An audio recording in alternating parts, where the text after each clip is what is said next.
Hi friends, welcome to voice of real life. ఎన్నో అంచనాలు, 2 సంవత్సరాల నిరీక్షణ. రామ్ చరణ్ కెరీర్లో మరో భారీ ప్రయత్నం. మరి పెద్ద సినిమా నిజంగానే ఆ అంచనాలను అందుకుందా? ప్రేక్షకుల మనసులో నిలిచిపోయే సినిమా అయిందా? ఈ వీడియోలో తెలుసుకుందాం. ఒక చిన్న గిరిజన గ్రామం. ఆ ఊరికి రోడ్డు లేదు, సరైన వైద్య సదుపాయాలు లేవు, పిల్లలకు చదువుకునే అవకాశాలు కూడా చాలా పరిమితం. అలాంటి గ్రామంలో పెరిగిన యువకుడే పెద్ది. అతనికి పెద్ద చదువులు లేకపోయినా తన గ్రామం మీద ప్రేమ ఉంది. తన ప్రజల కోసం ఏదైనా చెయ్యాలనే తపన ఉంది. అయితే గ్రామం బయట ప్రపంచానికి పెద్ది అంటే ఒక క్రికెట్ ఆటగాడు. ఎక్కడ మ్యాచ్ జరిగినా, ఏ జట్టు పిలిచినా తన ఆటతో మ్యాచ్ గెలిపించే టాలెంట్ అతనిది. కానీ అతని అసలు ప్రయాణం క్రీడలతో మొదలై గ్రామ గౌరవం కోసం పోరాటంగా మారుతుంది. తన ఊరికి గుర్తింపు తీసుకురావాలని, ప్రభుత్వ దృష్టి పడాలని, తమ సమస్యలు ప్రపంచానికి తెలియాలని పెద్ది కలలు కంటాడు. ఇదే సమయంలో అతని జీవితంలో ప్రేమ కూడా వస్తుంది. అచ్చయ్యమ్మ అనే అమ్మాయిని చూసిన క్షణం నుంచే ఆమెపై ఇష్టం పెంచుకుంటాడు. కానీ ఇది కేవలం ప్రేమ కథ కాదు, ఇది ఒక గ్రామం ఆత్మగౌరవం కోసం చేసే పోరాటం. ఒక యువకుడు తన ప్రజల కోసం ఎంత దూరం వెళ్తాడో చెప్పే కథ. సినిమా మొదటి భాగంలో గ్రామ జీవితం, పాత్రల పరిచయాలు, వారి సమస్యలు చూపించే ప్రయత్నం చేశారు. అయితే కొన్ని చోట్ల కథ నెమ్మదిగా సాగుతున్న భావన కలుగుతుంది. కొన్ని సన్నివేశాలు బలమైన ఎమోషన్ సృష్టించాల్సిన చోట అంతగా ప్రభావం చూపలేకపోయాయి. అయితే ఇంటర్వెల్ తర్వాత సినిమా అసలు ట్రాక్లోకి వస్తుంది. ప్రత్యేకంగా శివరాజ్ కుమార్ ఎంట్రీ తర్వాత కథలో కొత్త ఉత్సాహం కనిపిస్తుంది.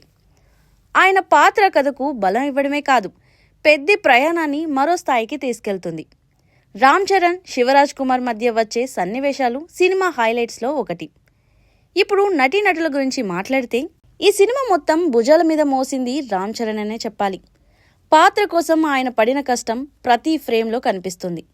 క్రికెట్ సన్నివేశాల్లో అయినా, కుస్తీ పోటీలో అయినా, ఎమోషనల్ సీన్స్లో అయినా తన పూర్తి శక్తిని పెట్టినట్లు అనిపిస్తుంది. గిరిజన యువకుడిగా ఆయన body language, dialogue delivery, screen presentation ఆకట్టుకుంటాయి. జాన్వీ కపూర్ పాత్రకు పెద్దగా స్కోప్ లేకపోయినా తన పాత్రకు న్యాయం చేసింది. అయితే కథలో ఆమె పాత్రను మరింత బలంగా రాసుంటే బాగుండేది అనిపిస్తుంది. జగపతి బాబు అనుభవజ్ఞుడైన నటుడిగా మరోసారి తన మార్క్ చూపించారు. రావు రమేష్ కనిపించే సమయం తక్కువైనా ఎప్పటిలాగే తన నటనతో గుర్తుండిపోతారు. ఇక సాంకేతిక విభాగం విషయానికి వస్తే ఏఆర్ రెహమాన్ సంగీతం సినిమాకు మరో ప్రధాన బలం. కొన్ని పాటలు ఇప్పటికే ప్రేక్షకులకు బాగా చేరాయి. బ్యాక్గ్రౌండ్ స్కోర్ కూడా కీలక సన్నివేశాలకు మంచి ఎలివేషన్ ఇచ్చింది. సినిమాటోగ్రఫీ అద్భుతంగా ఉంది. అడవులు, కొండలు, గ్రామీణ వాతావరణం అన్నిటినీ తెరపై చాలా అందంగా చూపించారు. నిర్మాణ విలువలు కూడా చాలా ఉన్నత స్థాయిలో కనిపిస్తాయి. ప్రతి ఫ్రేమ్లో ఖర్చు కనిపిస్తుంది. అయితే సినిమా బలహీనతలు లేవా అంటే ఖచ్చితంగా ఉన్నాయి. 3 గంటల నిడివి కొంతమందికి ఎక్కువగా అనిపించవచ్చు. కొన్ని సన్నివేశాలు కాస్త కుదించి ఉంటే కథ ఇంకా ప్రభావవంతంగా ఉండేది. కొన్ని పాత్రలు పూర్తిగా ఉపయోగించుకోలేదనే భావన కూడా కలుగుతుంది. అలాగే కథలో బలమైన ప్రతినాయకుడు లేకపోవడం వల్ల కొన్ని చోట్ల సంఘర్షణ స్థాయి తగ్గినట్లు అనిపిస్తుంది. కానీ చివర్లో వచ్చే కీలక మలుపు మాత్రం ప్రేక్షకులను ఆశ్చర్యపరుస్తుంది.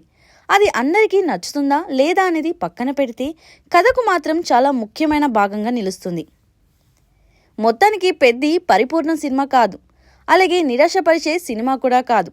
కొన్ని లోపాలు ఉన్నప్పటికీ బలమైన ఉద్దేశం, మంచి నటన, అద్భుతమైన విజువల్స్, భావోద్వేగాలతో ముందుకు సాగే ప్రయత్నం ఇది. ముఖ్యంగా రామ్ చరణ్ అభిమానులకు ఈ సినిమా తప్పకుండా నచ్చే అవకాశం ఉంది. ఇక సాధారణ ప్రేక్షకులకు కూడా ఒక్కసారి చూడదగ్గ అనుభూతిని ఇస్తుంది. మీరు ఇప్పటికే పెద్ద సినిమా చూసి ఉంటే సినిమా మీకు ఎలా అనిపించిందో కామెంట్లో తప్పకుండా చెప్పండి. వీడియో నచ్చితే లైక్ చేయండి, షేర్ చేయండి. మరిన్ని ఆసక్తికరమైన మూవీ రివ్యూల కోసం మన ఛానల్ని సబ్స్క్రైబ్ చేసుకోండి.